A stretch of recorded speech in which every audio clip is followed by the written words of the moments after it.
A todos ustedes, sean bienvenidos a nuestra sesión académica semanal. A nombre de la dirección del hospital y de la coordinación de enseñanza e investigación les damos la más cordial bienvenida.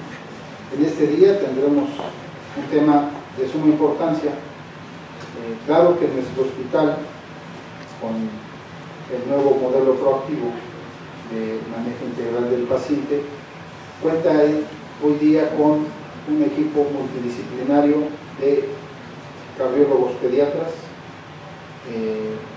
cirujanos cardiovasculares pediatras y una unidad de terapia intensiva pediátrica renovada y actualizada, y ya se realiza cirugía a corazón abierto en nuestro hospital con circulación extracorpórea.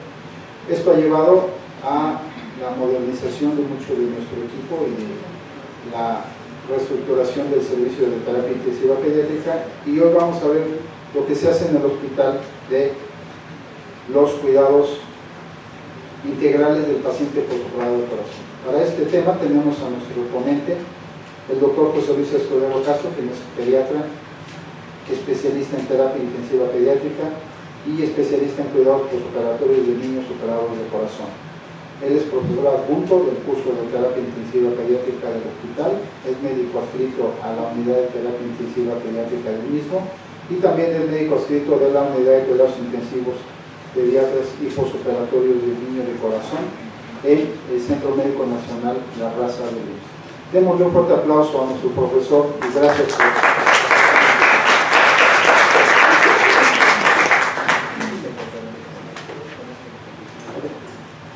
Buen día. Bueno, excusen la informalidad para presentarme con ustedes. Sé que merecen una mejor condición, pero bueno, vamos a empezar con el manejo del paciente operado de corazón. Como comentó el doctor, en el hospital no tenemos mucho tiempo realizando cirugía cardíaca con circulación extracorpórea.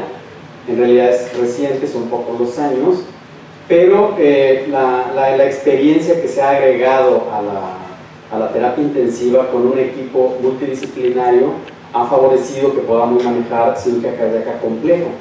Todas las cardiopatías complejas que existen en la actualidad las hemos manejado aquí en la terapia intensiva pediátrica. Quizá de las más complicadas, que sería YATEN para la transposición de grandes vasos, y corazón izquierdo hipoplásico, son las dos quizá más complejas en su manejo, tanto quirúrgico, tanto de enfermería como de los cuidados intensivos. Son las que quizá son el reto más importante para nosotros como intensivistas y para toda la terapia intensiva y para todo el grupo cardiovascular que estamos trabajando aquí en la unidad. Y pues obviamente el éxito de un paciente en la unidad de cuidados intensivos depende definitivamente de una cantidad enorme de personal que está ahí. Número uno, de que el paciente sea bien seleccionado, que se va a operar esté en condiciones adecuadas para operarse, que la cardiopatía sea bien estudiada por cardiología pediátrica, por hemodinamia si es necesario, y que obviamente al ser seleccionado se define perfectamente la intervención quirúrgica que le corresponde, y eso va a favorecer que nosotros, al recibirlo en el posoperatorio, en la terapia intensiva, tengamos obviamente un conocimiento amplio del paciente y nos permita manejar las complicaciones de manera anticipada. Sabemos, está realmente de manera muy amplia descrito en la literatura cuál es el comportamiento de los niños operados de corazón. No hay nada realmente novedoso en eso. Sabemos que nos van a hacer todos los que entran a bomba de circulación extracorpórea probablemente un síndrome de bajo gasto, que es lo que nos complica la evolución postoperatoria en las primeras entre 8 y 20 horas más o menos. Normalmente recibimos a los niños muy estables en los primeros minutos, las primeras horas. Normalmente nos dicen, bueno, ahí está el paciente, está muy estable, viene muy bien y todo. Sí, el problema es que lo que nosotros esperamos de inestabilidad es en las siguientes horas, no cuando yo lo recibo, en el momento que lo recibo. En el momento que lo recibo, la complicación más difícil de manejar es el traslado, porque se mueve el medicamento, se mueve el tórax, se mueven las secreciones a nivel pulmonar, y todo eso nos dificulta el manejo en las primeras horas. Pero eso es más rápido en su respuesta, en su evolución. El que nos causa más complicaciones es el que se va a presentar en las siguientes 8 a 20 horas. Y gran parte de los pacientes lo hacen, sobre todo aquellos que tienen más tiempo de bomba de circulación extracorpórea, porque pues obviamente la sangre está circulando fuera del organismo en realidad. El corazón en general está totalmente detenido, está parado totalmente para que el cirujano lo pueda operar. Y todo ese tiempo en el que el corazón está detenido y está parado, una bomba de circulación extracorpórea es la que hace circular la sangre. Se dañaría de manera importante todos los órganos si nosotros no le bajáramos la temperatura simultáneamente al paciente y lo someten a hipotermia. Entonces, todo esto de tener un corazón detenido por mucho tiempo, por varios minutos, de tener circulando la sangre a través de un equipo, de tener que parar al corazón con distintos medicamentos, pero hay que detenerlo para operarlo, todo esto hace que en las siguientes horas nosotros veamos la respuesta del organismo a esto. No es algo sencillo, porque obviamente el corazón va a reaccionar, el cuerpo va a reaccionar. El corazón es el órgano de choque en el momento que lo recibimos, pero en realidad sufre todo el organismo. Y eso es lo que tenemos que ver. A mí me ha tocado mucho ver en el transcurso de estos años, quizá en promedio hasta ahorita entre 8 y 10 mil cirugías de corazón.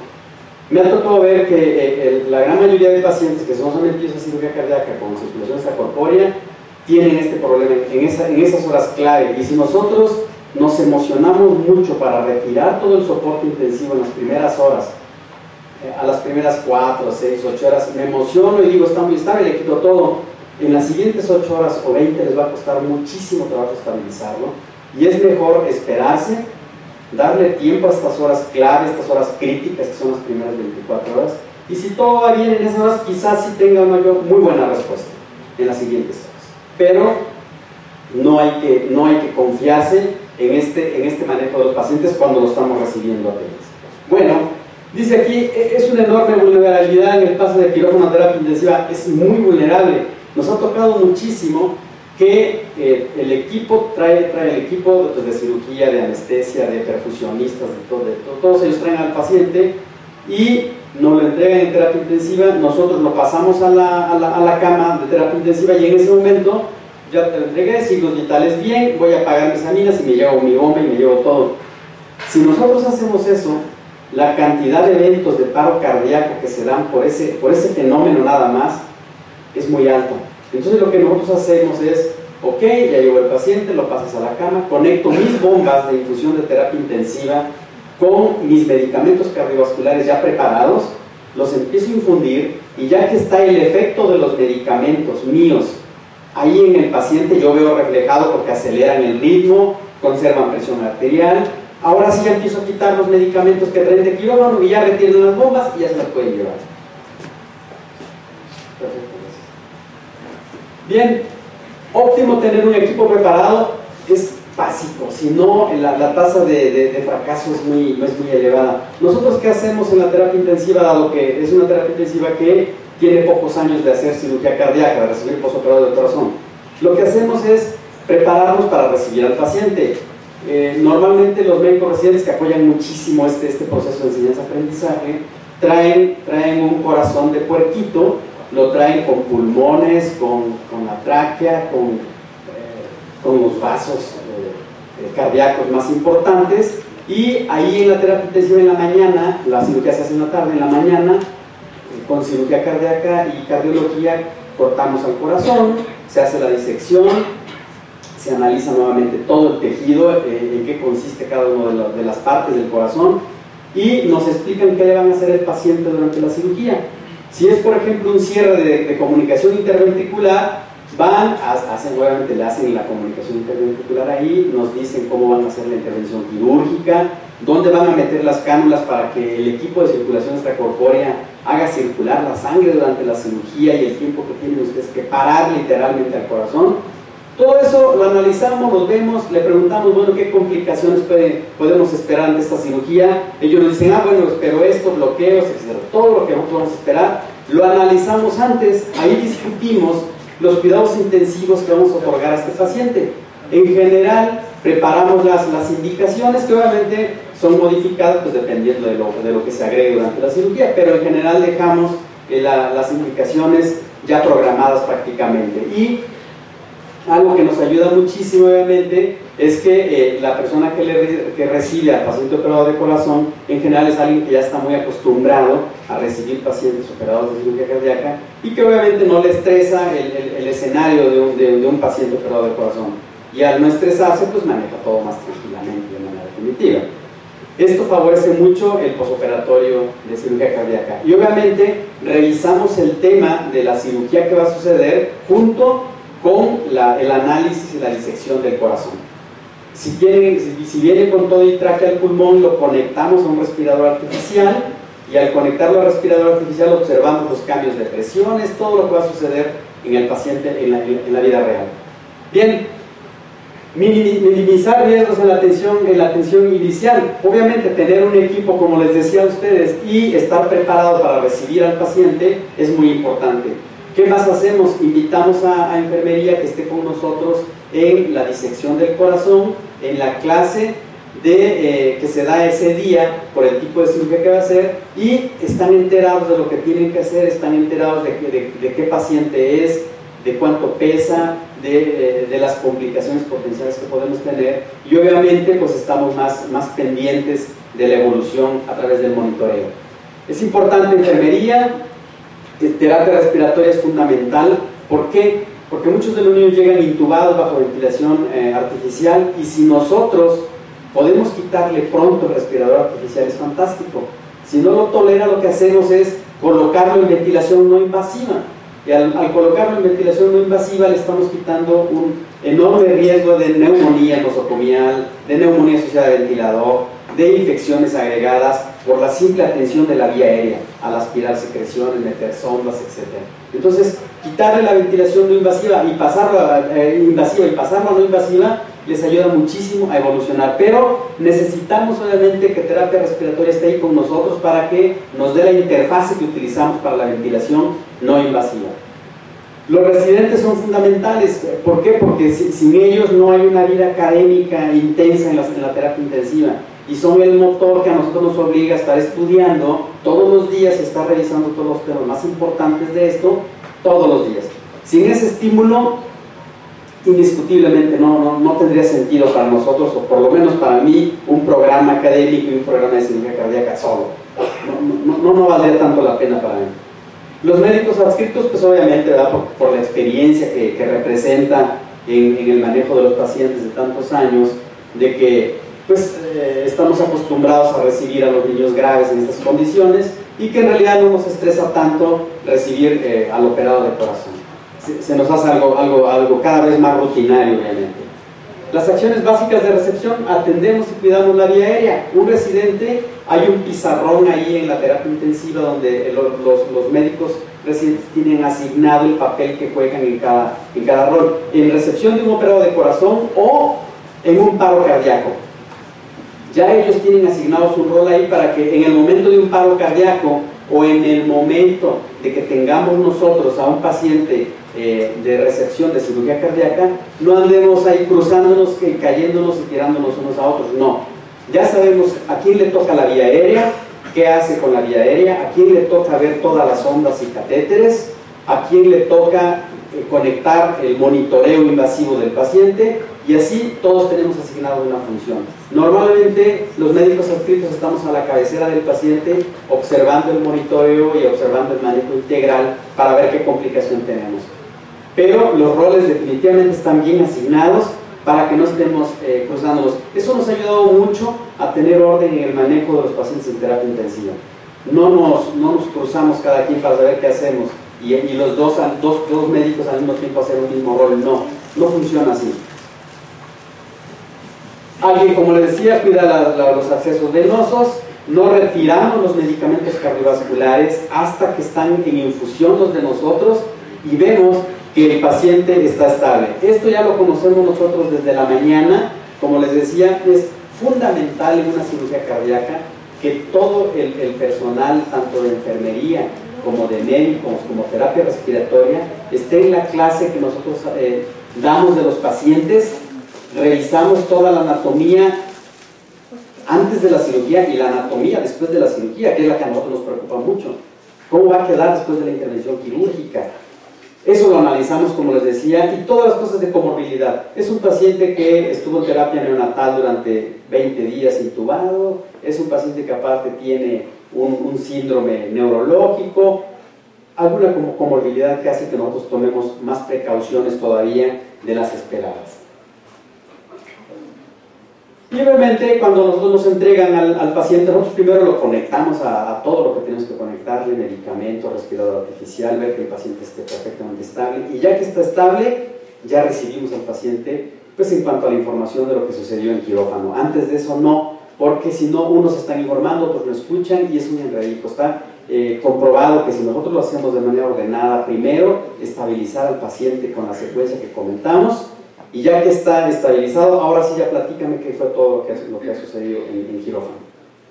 Y perfusión, que son los que se encargan de la bomba de circulación extracorpórea, nos dice cuánto tiempo lo tuvieron en bomba, nos dice cuánto tiempo se paró totalmente al corazón para la cirugía cardíaca, y cuánto tiempo hubo, aparte de paro del corazón, hubo paro de la circulación. Por ejemplo, como les decía, la cirugía de Yaten para transposición de grandes arterias, no basta que ustedes paren al corazón con una solución de cardioplegia, no basta, aparte tienen que detener la sangre. Entonces se para todo, se somete a hipotermia profunda de 18 grados en promedio, y en ese momento no circula sangre, no sale sangre en el corazón, no se ve nada, todo está limpio, y ahí el cirujano tiene la oportunidad de hacer la cirugía. Tiene que ser muy hábil, tiene que ser muy rápida la intervención.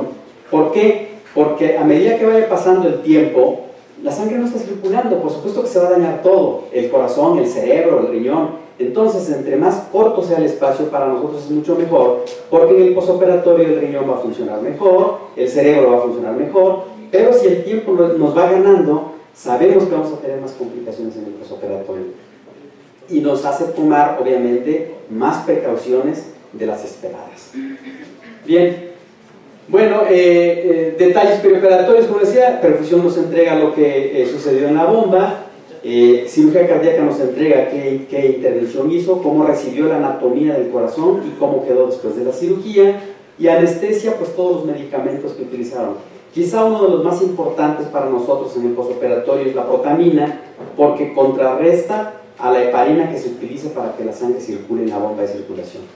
Si el efecto de la heparina sigue después del posoperatorio, los pacientes sangran y sangran y sangran, y nosotros tenemos que estar tomando muchos productos, tratando de bloquear el efecto de la heparina, y nos complica la evolución. En cambio, si se maneja en quirófano bien, normalmente el perfusionista bloquea perfectamente la heparina con protamina, y cuando sube con nosotros ya no está sangrando. Todos los accesos que le hayan colocado, los sitios obviamente que se intervinieron, el tiempo de bomba, todas las complicaciones que haya habido durante la cirugía, el TCA, que es el tiempo de coagulación que queda después de que se manejó protamina para bloquear a la heparina que se usa durante la circulación extracorpórea, qué sangrado tuvo, qué manejo ventilatorio le dieron durante la cirugía. Todos esos detalles básicos nosotros los tenemos que conocer para que pues obviamente podamos resolver las complicaciones que ya sabemos que se pueden presentar dependiendo de lo que haya sucedido en quirófano. ¿Qué complicaciones esperamos definitivamente en el operado del corazón?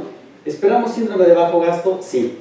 ¿Tardó mucho tiempo en la circulación extracorpórea? Pues la posibilidad de que me haga un síndrome de bajo gasto es muy alto. ¿Tardó mucho tiempo parado el corazón? Pues la posibilidad es alta. Aparte de que estuvo detenido el corazón, se detuvo la circulación sanguínea y realmente el paciente estuvo muerto por mucho tiempo. Sí, entre más tiempo pase, más problemas voy a tener yo para estabilizar al paciente. Y les insisto mucho, no es conveniente confiarse porque el paciente llega bien en las primeras horas y uno empieza a bajar y quitar medicamentos. No, hay que mantenerlos ahí, esperar las primeras 8 horas, las primeras 24, y ya si ahí evoluciona bien un paciente de cirugía compleja, tenemos la seguridad de que podemos empezar a retirar el soporte cardiovascular. ¿Qué otra cosa nos preocupa muchísimo? El sangrado.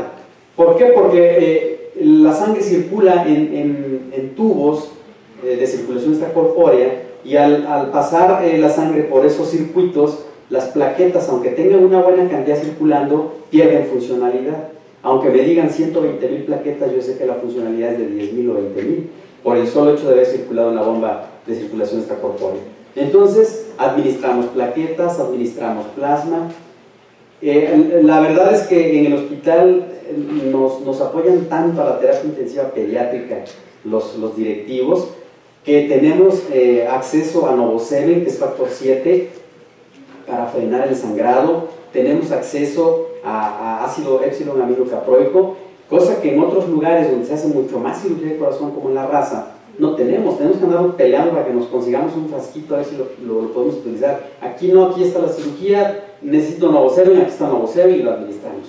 Entonces, ese apoyo para nosotros es fundamental en el manejo postoperatorio. Las arritmias, hay que tomar en cuenta que los pacientes, que el niño pues fue cortado del corazón, lo cortaron, lo inflamaron, lo lastimaron, y va a ser arritmias, pero por supuesto que sí. Y aparte utilizamos diuréticos, utilizamos distintos fármacos que todos son arritmogénicos, la gran mayoría. Entonces todo lo que nosotros estamos haciendo es proarrítmico. Entonces, ¿qué es lo que más o menos puede probar las arritmias? ¿Qué tenemos que hacer? Estar preparados para ello, estar muy acostumbrados a ver el trazo normal del niño operado de corazón, para que cuando apenas empiecen las primeras manifestaciones yo dé una solución a esto y obviamente tenga mejor respuesta en el postoperatorio.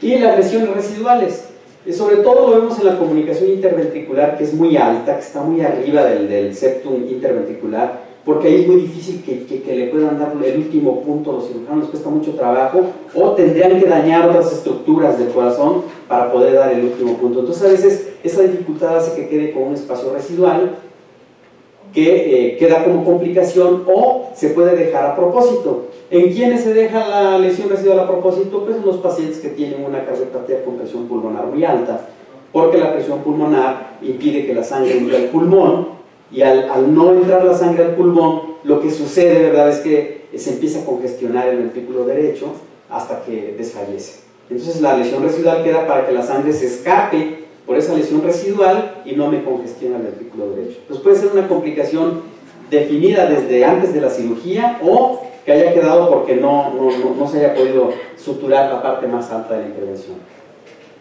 Ventilación mecánica. Todos los pacientes que entren a ventilación mecánica invasiva, que es como nos llegan a nosotros, entre más tiempo estén en el ventilador, definitivamente se van a someter a más complicaciones. ¿Qué tenemos que hacer? Nosotros lo que estamos haciendo en la actualidad es tratar de evitar el mayor tiempo posible de ventilación mecánica invasiva, y lo que estamos haciendo es tratar de pasarlo lo más pronto posible a ventilación no invasiva.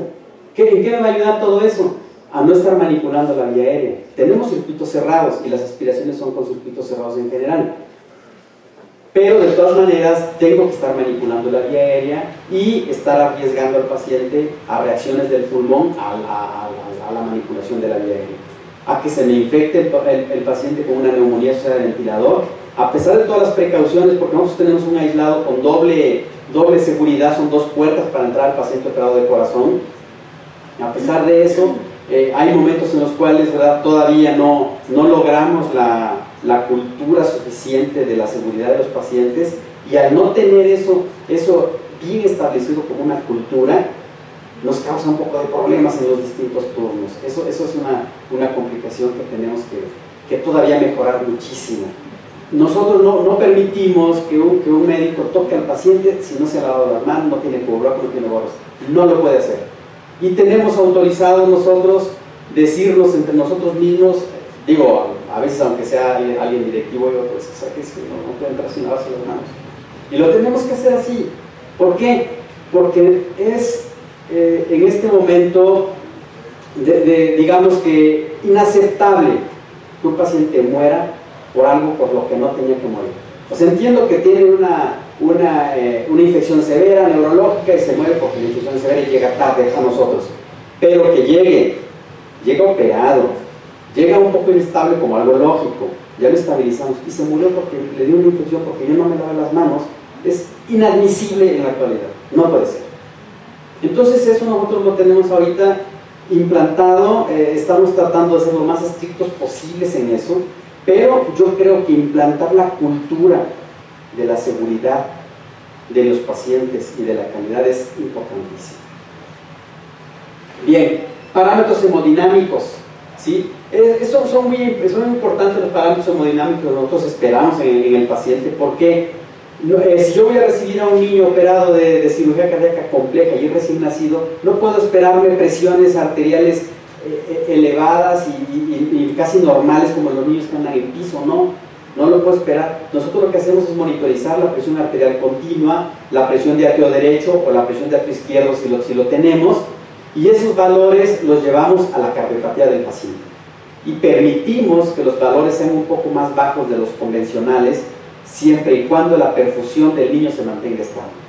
¿Qué entendemos por perfusión? Que el niño está orinando, que el niño tiene buena funcionalidad neurológica y que el lactato se mantiene en un rango menor de 2. La funcionalidad neurológica a través de NIRS o a través de electroencefalograma continuo. Los monitores en la terapia intensiva pueden tener hay un módulo de electroencefalograma continuo, lo ponen ustedes al monitor a donde esté el paciente y lo pueden conectar al niño y estarlo vigilando. NIRS es quizá la mejor alternativa.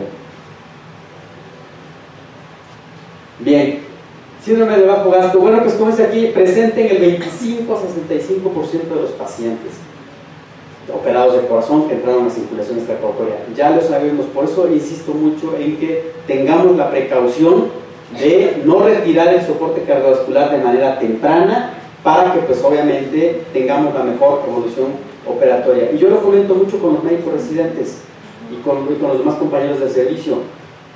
Ya hacemos muchas cosas en terapia intensiva pediátrica, con las patologías que hay. Ya sabemos cómo se da el soporte cardiovascular, ya sabemos que si no funciona un fármaco le ponemos otro, y si no otro y otro, hasta llegar a oxigenación por membrana extracorpórea. Todo eso ya lo sabemos, la secuencia. Si lo que ahora necesitamos saber es si todo lo que estamos haciendo, lo estamos haciendo bien, comparado con las instituciones más importantes.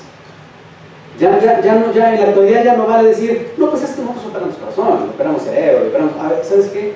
Me gustaría detener un poco tu programa, dime cómo está tu programa, dime cuántos éxitos tienes, cómo te va, cuánto tiempo están en ventilador, cuántos fármacos cardiovasculares le pones, y además, lo que nosotros tenemos considerado, una visita externa por expertos, ¿verdad?, de la rama, que pasen visita con nosotros. Y que nos digan, a ver, doctor, ¿por qué les están manejando esto y esto? No es conveniente. La experiencia dice que debe ser de esta manera y ustedes lo están haciendo de otra y por eso les va mal.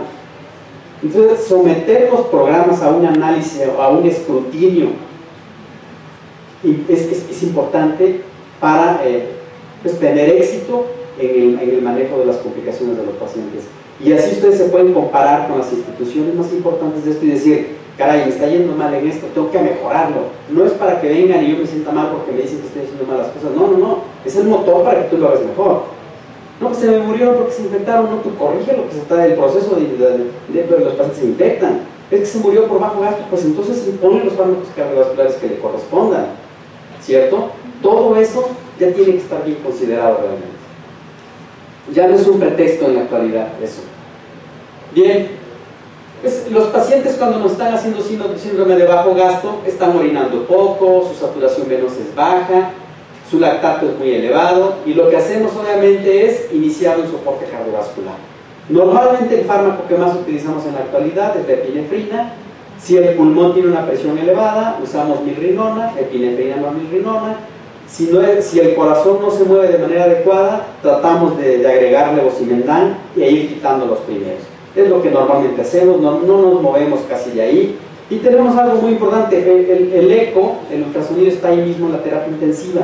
Entonces, los médicos de guardia, el residente de guardia, puede hacer el eco en el momento que haya una complicación y avisarle a cardiología o avisarle a hemodinamia que tenemos una complicación y que nos vengan a hacer un eco con el equipo ya más sofisticado para que se pueda tomar una decisión al respecto. Y el ultrasonido está ahí en la terapia intensiva, entonces no hay pretexto de que yo tengo un paciente que me hizo un derrame pericárdico y falleció porque me hizo un derrame. No, ahí está el eco, ¿verdad? No puede haber ningún pretexto para que haya fallecido por eso.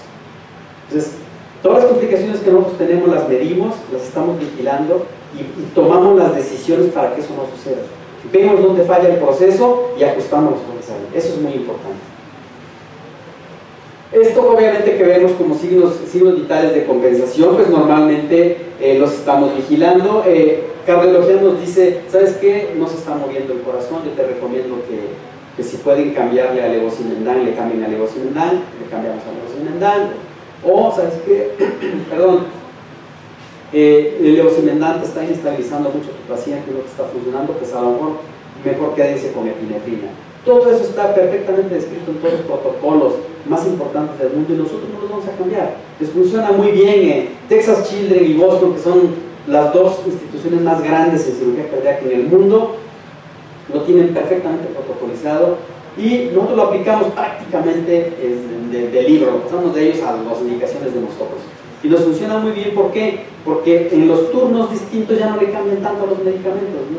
Ya no son sospechas de que, pues es que yo sospecho que como que la dopa es mejor que la duda. No, ya está protocolizada, la cardiopatía es así, la cirugía es está protocolizada para esto, punto. ¿Por qué? Porque a Texas Children le va maravillosamente bien a los pacientes y nosotros hemos visto que también no va bien, entonces ya no hay que moverle tanto. Y eso ayuda muchísimo. Nos lleva entonces a implantar protocolos de manejo de los pacientes. Y ya no son caprichos de cada persona y de cómo venga y del estado emocional de cómo venga, no. Las instituciones y los protocolos están por encima de la personalidad de la persona, ¿no? del carácter con el que venga el día de hoy. Y eso es muy importante implementarlo en los servicios. Todo debe estar perfectamente protocolizado. No me imagino a Job Commission dándole la certificación a un servicio sin ningún protocolo, ¿no? Donde, no, pues cada médico viene y hace lo que quiere. No, eso no. Nadie puede estar por encima de las instituciones. Bien. ¿Puede cruzar con tensión arterial normal o baja? Sí, claro, nosotros la presión arterial es un buen signo, pero para nosotros no es el más importante definitivamente.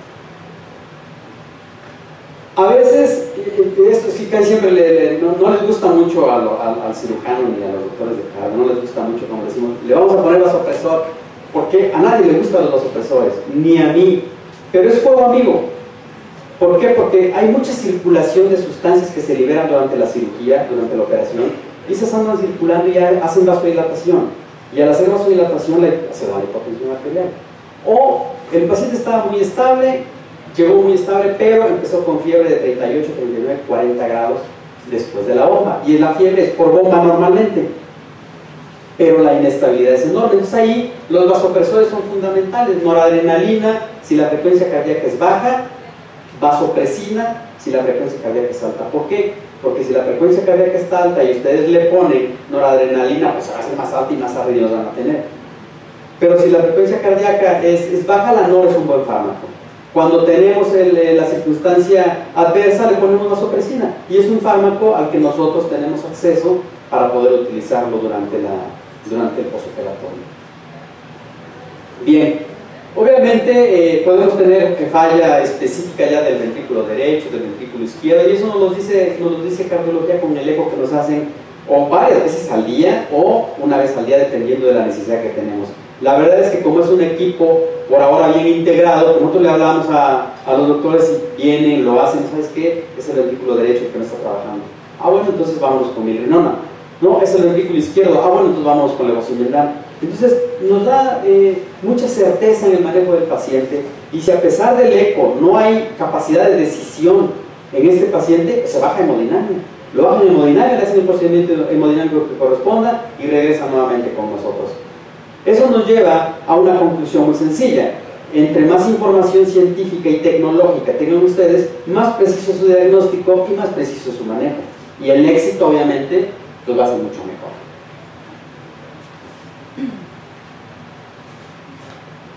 Bueno, la etiología del síndrome de bajo gasto, que siempre nos complica la evolución, pues es todo lo que hemos comentado en realidad. El tiempo que está, si el paciente tiene una cardiopatía muy compleja, obviamente va a estar más tiempo en bomba, obviamente va a estar más tiempo parado. Por ejemplo, la cirugía de Yatén se hace con el corazón totalmente parado y sin sangre circulando.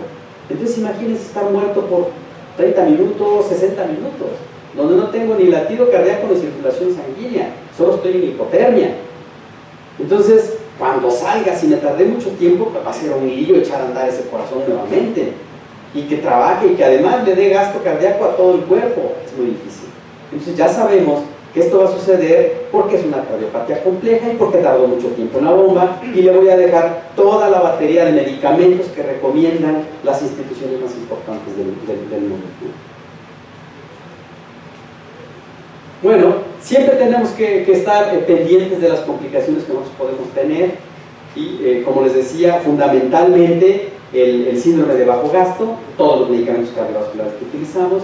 Muchos pacientes, por el daño renal que les genera la bomba, quedan con insuficiencia renal. Lo que nosotros hacemos primero es dejarle diurético, utilizamos más bumetanida que furosemide para no causarle daño óptico a los pacientes. Antes les poníamos pues toneladas de furosemide y no nos dábamos cuenta que en la consulta externa de otorrino llegaban con hipoacusia o pérdida de la audición por usar el medicamento a dosis elevadas. Entonces ya lo sabemos, usamos bumetanida, no les causa esta complicación. Si no funciona bien, usamos diálisis peritoneal. Si no funciona bien, los metemos a una cosa que se llama hemodiafiltración venovenosa continua, que el hospital nos las proporciona, por supuesto. Es un procedimiento de alta complejidad, pero nos funciona muy bien en los niños operados de corazón. Y si a pesar de los medicamentos, de la hemodiafiltración venovenosa continua, el paciente no se estabiliza, entonces entramos a algo que se llama oxigenación por membrana extracorpórea, y ahí ese equipo se encarga de dar la oxigenación y de dar el soporte cardiovascular al paciente, y nosotros bajamos nuestro ventilador y nuestros medicamentos hasta que se desinflama el paciente y retoma nuevamente su trabajo. Yo voy viendo con el monitoreo en qué momento puedo realizar todo esto. Bien, no son detalles anatómicos. Todo esto, como decía, ¿tiene solución todo esto que hemos estado observando, todo esto que hemos comentado? Por supuesto que sí. Estar atentos. Si el paciente está sangrando, pues obviamente hay que ponerle medicamentos para frenar el sangrado, productos para frenar el sangrado. Si tiene arritmias, poner los fármacos que utilizamos para las arritmias. Si el corazón no se contrae bien, hacemos un eco para ver qué lado no se contrae bien y trabajar con un fármaco diferente por el lado que sea. Y si no funciona todo esto, entonces lo sometemos a oxigenación por membrana extracorpórea. Y bueno, finalmente esto nos va a llevar a tener un buen resultado en la evolución del paciente en el postoperatorio. Y si el paciente dura más tiempo del esperado en terapia intensiva, pues es por la complejidad de la cardiopatía. No es lo mismo pasar una sella a quirófano, donde la solución es muy rápida, la respuesta es muy rápida, a pasar a un paciente con transposición de grandes vasos, a un paciente que solo tiene el corazón derecho y no tiene corazón izquierdo, un síndrome del corazón izquierdo hipoplásico. Son cardiopatías muy complejas. Entonces, entendemos la gravedad del paciente y pues obviamente la solución que implica para nosotros es compleja también, pero como les digo, contamos mucho con el respaldo para todas las decisiones que tenemos en la terapia intensiva. Y bueno, pues básicamente era lo que quería platicar con ustedes de lo que hacemos en la actualidad con los pacientes operados de corazón. Yo lo que les comentaría en forma de conclusión es que primero integren a un excelente equipo de trabajo. Si no pueden integrar un equipo de trabajo, el fracaso va a ser enorme y no vale la pena someter a un riesgo tan importante a los pacientes cuando se pueden beneficiar en otro lugar. Yo creo que hay que integrar un equipo de manera importante, y hay un nuevo paradigma en la actualidad en el manejo de los pacientes operados de corazón y en general, ¿no? Pero en los operados de corazón hay un nuevo paradigma, y se llama empoderamiento de enfermería. Entonces uno le tiene que dar un espacio muy importante a la enfermería, para que enfermería, que es quien está directamente con el paciente todo el tiempo, esté perfectamente capacitada, y los temas de cirugía cardíaca y de cuidados intensivos los veamos en conjunto. El pase de visita tiene que ser con la enfermería, tiene que ser con la jefe de enfermeras y tiene que ser con la enfermera responsable del paciente, pues, y participar de manera activa en la entrega del paciente. ¿Por qué? Porque a veces por alguna razón pues al médico residente se le puede ir un detalle, no, pues se me olvidó que tuvo arritmias, y la siguiente enfermera, no, a mí me dijo que sí tuvo arritmias, y tuvo una arritmia de una taquicardia supraventricular. Así lo comentaban, y eso a mí me ayuda a tomar decisiones nuevamente, a ver, tuvo o no tuvo arritmia, ¿no? Y nuevamente a reestructurar la estrategia que tenemos ya definida. Protocolicen, es muy importante protocolizar. Está por encima de cómo vengamos, de la personalidad de cómo vengamos hoy, del carácter, de cómo nos fue en casa y así llegamos. No, no, no. O sea, el paciente no está para caprichitos. Son muy complejos y hay que hacerlo en base a lo que ya está perfectamente establecido que funciona. Y que funciona en las instituciones más importantes. O sea, ni siquiera experiencia personal. No, no, en las instituciones más importantes. Entonces, y otro punto muy importante. Tienen que hacer ya las cosas de calidad y seguridad están muy descritas en la literatura, ya se han intentado aplicar de manera importante en el hospital, pero todos los servicios tenemos la responsabilidad de que eso se haga al 100% y que además tenga una evidencia de que se hace. Señores, aquí están mis registros de que yo voy a ponerle sedación a un paciente. Sí, dime cómo está tu hoja, tu checklist de todo lo que tienes que tener antes de la sedación. No, ya tengo todo, ahora sí ya se va. Es que voy a intubar a un paciente, a ver, tu checklist, ¿ya está todo? Ya está todo, ahora sí intubar. Entonces, todo tiene que hacerse perfectamente. Y ustedes tienen que demostrar que lo que están haciendo lo puede venir a ver cualquier otra persona externa y certificar que lo que ustedes están diciendo están haciendo lo bien. Hay que someterse a eso, hay que tener el reto de someterse a esas evaluaciones externas. No hay que tenerle miedo, al contrario. O sea, a mí me dicen, no, doctor, es que todos se le están infectando. No, pues mi preocupación enorme es a ver cómo le hago para que no suceda eso. Entonces, yo creo que todo eso ayuda a que les vaya muy bien en la intervención quirúrgica, específicamente. Pues muchas gracias.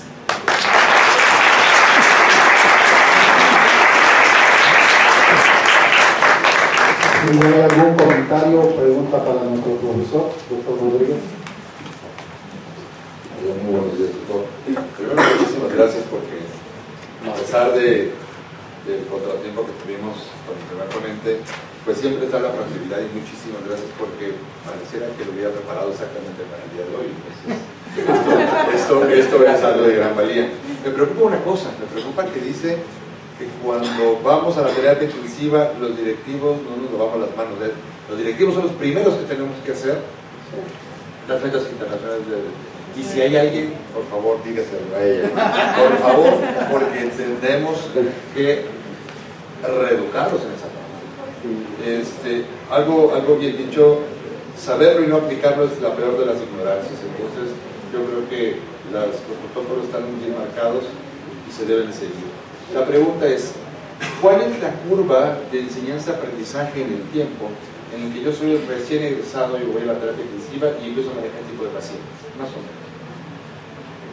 Pues en realidad no está bien establecido para la cirugía de corazón, pero depende de dos cosas. Una, si ya está establecido el programa de empoderamiento de enfermería, normalmente la enfermería resuelve el 90% de los problemas.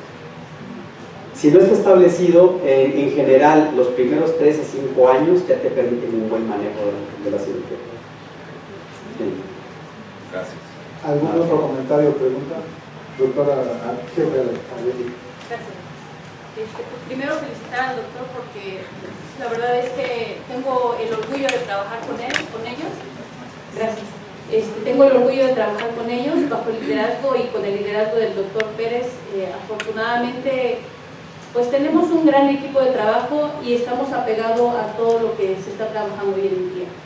Somos un hospital certificado, pero esto no quiere decir que ya terminamos. El doctor lo acaba de decir y no comentó que no se lavaban las manos los directivos. Lo que tenemos ahí es que hemos platicado entre los médicos residentes que están acá acompañándonos, todos ellos forman parte de este grupo de trabajo y tenemos la autorización de que quien llegue, así sea la jefa de enfermeras del turno matutino, se me diga no te lavaste las manos. Creo que esto nos va a llevar a que tengamos un buen éxito y tiene razón el doctor Escudero. Enfermería es quien está al pie de la cabeza de todos estos pacientes y detecta cualquier anomalía, cualquier cambio de estado de salud del paciente y tiene que informar para que todos intervengamos. Y afortunadamente hemos tenido buenos éxitos, lamentablemente algunos se han ido, pero bueno, no ha sido causa por el mal manejo. Estamos trabajando por mejorar, por trabajar todavía aún más y estamos tratando de participar y esto que el doctor Baños desde que llegó nos ha estado inculcando, que es el trabajo en equipo entre médicos y enfermeras. Yo creo que tenemos que estar trabajando a la par y seguir trabajando para hacer un buen servicio y, como decía el doctor, ¿por qué no pedir que vengan a ver cómo estamos trabajando para mejorar todavía aún más? Muchas gracias y muchas felicidades a todo el grupo de enfermería del servicio de la terapia pediátrica, porque la verdad es que ahorita ellas son las que están allá trabajando. Nosotros lideramos y organizamos para que el servicio pues se lleve a cabo todo lo que se está haciendo. Muchas gracias y felicidades. Gracias, Javier. ¿Alguna otra pregunta o comentario? Yo quiero hacer una pregunta, José Luis. ¿El costo día cama de un paciente por sobrado de corazón? Aproximadamente. A nivel privado, como está conectado a muchos equipos, más o menos está en 150,000 pesos diarios. Entonces, si yo lo infecto, si yo le causo un neumotórax, si yo lo extubo accidentalmente, si yo hago todo eso, el costo se da. Tengo una imagen que no puedo traer, pero tengo una imagen, una diapositiva, donde vienen los costos por cada una de las complicaciones que no deben de existir y que existen. Es carísimo, carísimo lo que se eleva por complicación. Pues, si no hay alguna otra pregunta o comentario, solo me queda agradecerle al doctor José Luis Escudero Castro su excelente conferencia, a ustedes que nos acompañen en nuestra sesión académica semanal, que ya saben que están invitados en forma crónica a lo largo del año, cada jueves a las 8 en punto. Es un gusto tenerlos aquí y en nombre de la dirección del hospital y de la coordinación le entregamos un reconocimiento y le agradecemos su excelente ponencia. Muchas gracias. Muy amables, nos vemos el próximo jueves.